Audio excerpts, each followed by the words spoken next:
رسول اللہ صلی اللہ علیہ وسلم جب مدینہ تشریف لائے تو پہلے اپنی نانہال اترے جو انصار تھے، اور وہاں آپ نے 16 یا 17 ماہ بیت المقدس کی طرف منہ کر کے نماز پڑھی، اور آپ کی خواہش تھی کہ آپ کا قبلہ بیت اللہ کی طرف ہو۔ جب بیت اللہ کی طرف نماز پڑھنے کا حکم ہو گیا تو سب سے پہلی نماز جو آپ نے بیت اللہ کی طرف پڑھی عصر کی نماز تھی۔ وہاں آپ صلی اللہ علیہ وسلم کے ساتھ لوگوں نے بھی نماز پڑھی۔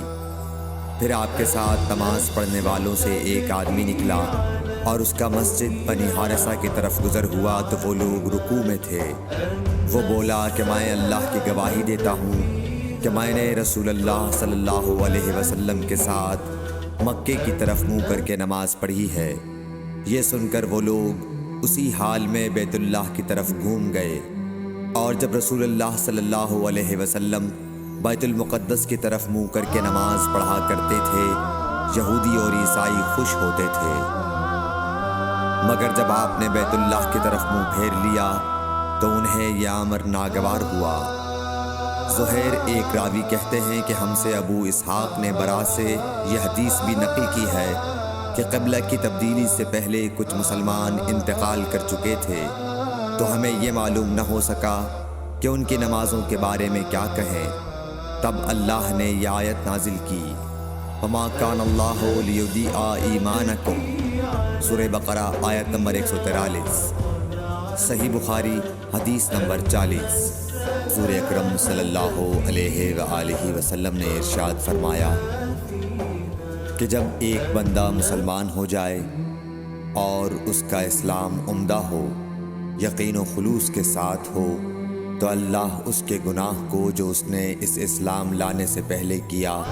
معاف فرما دیتا ہے،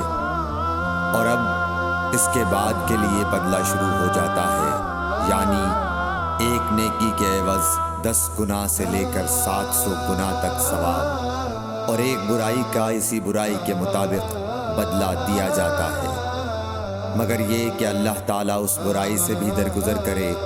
اور اسے بھی معاف فرما دے، یہ بھی اس کے لیے آسان ہے۔ صحیح بخاری حدیث نمبر 41۔ رسول اللہ صلی اللہ علیہ وسلم نے فرمایا کہ تم میں سے کوئی شخص جب اپنے اسلام کو عمدہ بنا لے، یعنی نفاق اور ریا سے پاک کر لے، تو ہر نیک کام جو وہ کرتا ہے اس کے عوض 10 سے لے کر 700 گناہ تک نیکیاں لکھی جاتی ہیں، اور ہر برا کام جو کرتا ہے تو وہ اتنا ہی لکھا جاتا ہے جتنا کہ اس نے کیا ہے۔ صحیح بخاری حدیث نمبر 42۔